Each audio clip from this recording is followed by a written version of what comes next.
Good morning students. आज हम पढ़ने जा रहे हैं बॉटनी की क्लास बीएससी सेकेंड ईयर की, जिसमें हम टॉपिक पढ़ेंगे आपका हेट्रोस्पोरी। ठीक है, ये आपका बहुत इम्पॉर्टेंट टॉपिक है परीक्षा की दृष्टि से, हेट्रोस्पोरी। तो हेट्रोस्पोरी के बारे में हम निम्न हेडिंग्स के आधार पर उसका वर्णन करेंगे। जैसे कि आपका फर्स्ट हेडिंग होगी आपकी डेफिनेशन। डेफिनेशन क्या मतलब, परिभाषा क्या है उसकी। सबसे पहले हम उसकी परिभाषा के बारे में जानेंगे। ओरिजिन, उत्पत्ति के बारे में जानेंगे। पैलियोबॉटनिकल एविडेंस मतलब पैलियोबॉटनिकल क्या क्या इसके एविडेंस मिले, डेवलपमेंट उसका किस किस प्रकार हुआ, एक्सपेरिमेंटल एविडेंस क्या क्या हैं इसके, और बायोलॉजिकल सिग्निफिकेंस क्या है, मतलब इसके क्या क्या महत्वपूर्ण उपयोग हैं। ठीक है, तो सबसे पहले हम जानेंगे जो हेट्रोस्पोरी है वो क्या है।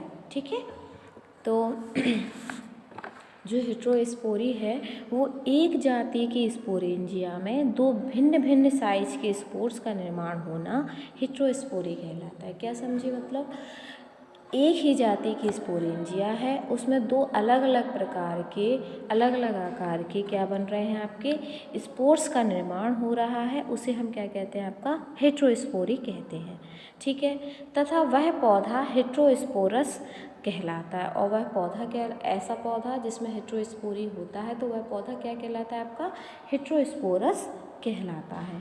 ठीक है, टेरिडोफाइटा के समुदाय जो है आपका स्लेजिनेला है या आइसोएट्स है, ठीक है, उस सेल्विनिया है, आदि जीनस में हेट्रोस्पोरी पाई जाती है। मतलब जो हेट्रोस्पोरी है वो किन प्लांट्स में पाया जाता है, तो आपके टेरिडोफाइटा के स्लेजिनेला, आइसोएट्स, मार्सिलिया, है ना, इन पौधों के जीनस में यह क्या पाया जाता है, हेट्रोस्पोरी जो है वो पाई जाती है। इनमें बड़े बड़े आकार के स्पोर्स को मेगास्पोर तथा छोटे आकार के स्पोर को माइक्रोस्पोर कहते हैं।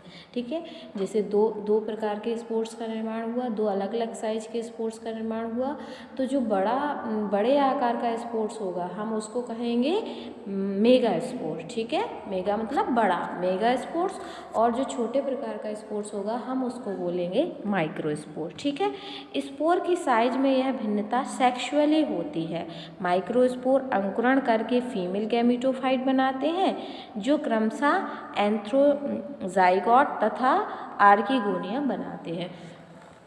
जो आपका स्पोर्ट्स की साइज़ में जो डिफरेंस होता है, उनके जो स्पोर्ट्स हैं उनके फंक्शन भी अलग अलग होते हैं, कार्य भी अलग अलग होते हैं। जैसे कि आपका जो माइक्रो स्पोर जो रहेगा वो क्या बनाएगा, आपका अंकुरण करके क्या बनाएगा, गैमेटोफाइट बनाएगा। ठीक है, गैमेटोफाइट बनाएगा, और जो गैमेटोफाइट है वो क्या बनाएगा, एंथ्रोजाइगोट तथा आर्किगोनिया का निर्माण करेगा। ठीक है, अगर हम इसके ओरिजिन की बात करें, ओरिजिन ऑफ हेट्रोस्पोरी की बात करें, यदि हम इसके अंकुरण की बात करें, तो इसका मतलब क्या होगा, अंकुरण इसका कैसे हुआ और उत्पत्ति कैसे हुई इसकी। ठीक है, अंकुरण नहीं बोल के उत्पत्ति बोलेंगे, ओरिजिन इनकी उत्पत्ति कैसे हुई।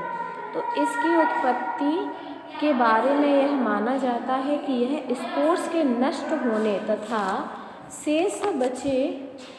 शेष बचे स्पोर्ट्स के उत्तम पोषण के आधार पर इसका जो है कारण होते हैं। ठीक है, मैं फिर से एक बार रिपीट करके बताती हूँ। इसकी उत्पत्ति के बारे में यह माना जाता है कि यह स्पोर के नष्ट होने तथा शेष बचे स्पोर के उत्तम पोषण के कारण होने से होता है।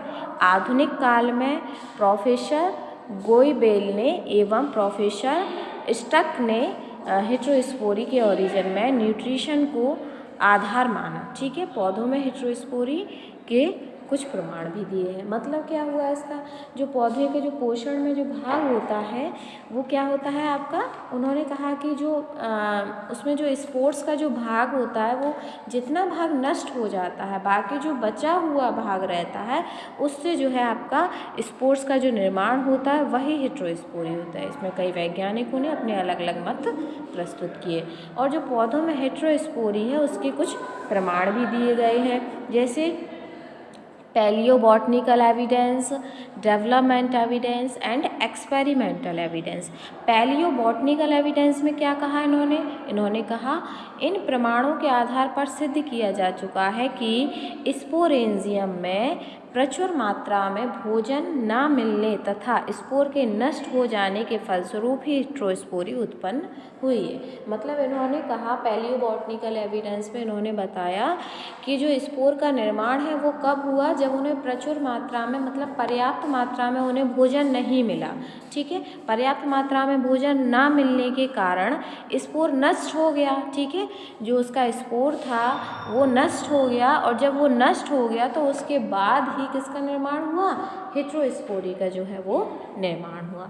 दूसरे, अगर हम नेक्स्ट हेडिंग के बारे में बात करेंगे तो डेवलपमेंट एविडेंस। डेवलपमेंट कैसे हुआ, डेवलपमेंट के बारे में क्या क्या एविडेंस है, क्या क्या प्रमाण है, क्या क्या साक्ष्य है, उनके बारे में बात करें तो जो स्पोरेंजियम के डेवलपमेंट के तुलनात्मक अध्ययन से कुछ प्रमाण प्राप्त हुए, जिनमें से कुछ प्रमाण ये हैं। फर्स्ट है आपका, जैसे है स्पोरेंजियम का एक सेल अथवा कोशिका समूह से बनना।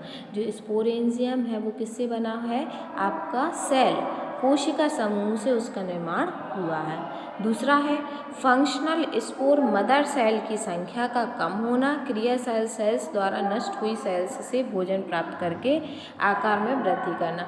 मतलब जो इसमें मदर सेल है वो क्या हो जाती है कि संख्या जो रहती है वो बहुत कम रहती है, और जो स्पोर है वो कहाँ से अपना भोजन प्राप्त करता है, क्रियाशील सेल्स द्वारा नष्ट हुई सेल्स से भोजन प्राप्त करके आकार, जो नष्ट हो जाती हैं सेल, जो सेल नष्ट हो जाती है उनसे ये अपना भोजन प्राप्त करते हैं, ना कि मदर सेल से। मदर सेल से ये बहुत कम मात्रा में अपना भोजन प्राप्त करते हैं, और ये अपने भोजन पर मुख्यतः किस पर आश्रित रहते हैं, जो मरी हुई सेल्स रहती हैं या जो नष्ट हुई सेल्स होती हैं उनसे ये अपना भोजन प्राप्त करते हैं।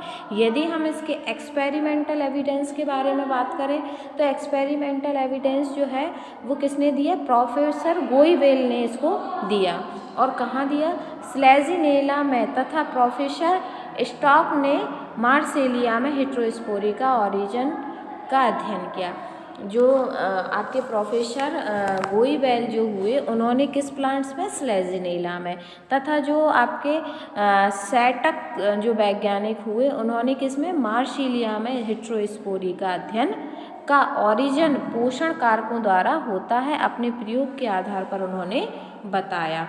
उन्होंने क्या बताया कि जो स्पोर नष्ट हो जाते हैं उनसे दूसरे स्पोर को भोजन प्राप्त होता है। ठीक है, और वे आकार में वृद्धि करते हैं। प्रसिद्ध वैज्ञानिक ब्रुक्स ने बताया कि स्लेजिनेला में एथाइलिन द्वारा मेगा स्पोर उत्पन्न किए जाते हैं। मतलब क्या समझे, उन्होंने कहा स्लेजिनेला के प्लांट्स में और आपके मार्सिलिया के प्लांट्स में जो प्लांट्स रहते हैं उनको भोजन कहाँ से प्राप्त होता है, आपके जो मरी हुई सेल होती हैं या जो नष्ट हुई सेल्स होती हैं उनके द्वारा उनको क्या होता है, भोजन की प्राप्ति होती है, उनसे वह अपनी भोजन प्राप्त करते हैं। ठीक है, यदि हम इसके बायोलॉजिकल सिग्निफिकेंस के बारे में बात करें तो कुछ बायोलॉजिकल इसके सिग्निफिकेंस हैं। ये बायोलॉजिकल की दृष्टि से ये हमारे लिए कैसे महत्वपूर्ण है, क्या क्या इसके उपयोग हैं। ठीक है, तो सबसे पहला जो उपयोग है, इनमें मेगा स्पोरेंजियम के अंदर बनते हैं। जो मेगा स्पोर होते हैं कहाँ बनते हैं, मेगा स्पोरेंजियम के अंदर बनते हैं, जो कि फीमेल गैमेटोफाइट में विकसित होते रहते हैं। और ये कहाँ पे विकसित होते रहते हैं, आपके फीमेल गैमेटोफाइट में। दूसरा, यदि हम इनके सिग्निफिकेंस की बात करें तो इनमें माइक्रोस्पोरेंजिया का मेल गैमेटोफाइट माइक्रोस्पोरेंजियम के अंदर ही विकास प्रारंभ हो जाता है। इनमें जो माइक्रोस्पोरेंजिया होता है उसका मेल गैमीट जो रहता है, मेल गैमेटोफाइट माइक्रोस्पोरेंजियम के अंदर ही विकास प्रारंभ कर लेता है। ठीक है, थर्ड यदि पॉइंट की हम बात करेंगे इसके, तो फीमेल गैमेटोफाइट अपने पोषण के लिए खाद्य सामग्री स्पोरोफाइट से प्राप्त करता है। इसमें जो फीमेल गैमेटोफाइट होता है वो अपने वृद्धि के लिए, अपनी ग्रोथ के लिए किससे अपना जो खाद्य पदार्थ है वो प्राप्त करता है, फीमेल गैमेटोफाइट से इससे प्राप्त करता है। फीमेल गैमेटोफाइट जो होता है अपने पोषण के लिए खाद्य सामग्री स्पोरोफाइट से प्राप्त करता है। नेक्स्ट इसका यदि चर्चा पॉइंट की सिग्निफिकेंस की बात करें तो एम्ब्रियो का डेवलपमेंट अच्छे प्रकार से होता है। इसका जो एम्ब्रियो है उसका डेवलपमेंट बहुत अच्छे प्रकार से होता है। हेट्रोस्पोरी के कारण पौधे जल के अतिरिक्त अन्य वातावरण में उगने के लिए स्वतंत्र होते हैं। जो हेट्रोस्पोरी इसमें होता है उसमें जो वातावरण रहता है, हेट्रोस्पोरी के कारण पौधे जो हैं वो जल के अतिरिक्त अन्य वातावरण में उगने के लिए स्वतंत्र रहते हैं। हेट्रोस्पोरी में प्लांट्स ना केवल जल में उगते हैं बल्कि ये उसमें अन्य जगहों पर भी उगने के लिए क्या रहते हैं, ये स्वतंत्र होते हैं। ठीक है, तो आज का हमने जो टॉपिक था हमारा हेट्रोस्पोरी, उसके बारे में हमने क्या पढ़ा, उसकी डेफिनेशन के बारे में पढ़ा, परिभाषा के बारे में पढ़ा। परिभाषा क्या थी कि मतलब इसमें अलग अलग शेप और साइज़ के जो हैं वो स्पोर्स का निर्माण होता है। छोटे स्पोर्स को हम माइक्रोस्पोर कहते हैं और इसमें जो बड़े साइज़ का स्पोर रहता है उसको मेगा स्पोर कहते हैं। नेक्स्ट हमने इसमें पढ़ा ऑरिजिन ऑफ हेट्रोस्पोरी, इसकी उत्पत्ति कैसे हुई। उत्पत्ति में हमने 3 प्रकार के एविडेंस पढ़े, paleobotanical evidence, development evidence and experimental evidence. और नेक्स्ट हमने लास्ट पढ़ा इसका बायोलॉजिकल सिग्निफिकेंस, मतलब इसका बायोलॉजिकल सिग्निफिकेंस क्या है। ठीक है, ये किस प्रकार से बायोलॉजी में या बॉटनी में ये हमारे लिए महत्वपूर्ण भूमिका निभाता है। ठीक है, तो आज की क्लास में हम इतना ही पढ़ेंगे। आप जब भी वीडियो देखें अपना पेन कॉपी साथ में लेके बैठें ताकि मैं जो भी आपको पढ़ाती हूँ, ठीक है, आप उसको नोट डाउन करते जाएं पॉइंट टू पॉइंट। ठीक है, और जो भी समस्या हो आप उसको बता दें। ठीक है, और आपको जब भी समय मिले अपने वीडियो देखते रहें, बॉटनी के हों या जूलॉजी को या केमिस्ट्री के हों। ठीक है, तो श्री दीपचंद चौधरी महाविद्यालय के चैनल पे जाके आप वो अपने वीडियो सारे जो है देख सकते हैं और अपनी स्टडी को जो है कंटिन्यू कर सकते हैं। ठीक है, आज की क्लास में हम इतना ही पढ़ेंगे, नेक्स्ट टॉपिक हम अगली क्लास में पढ़ेंगे। Thank you.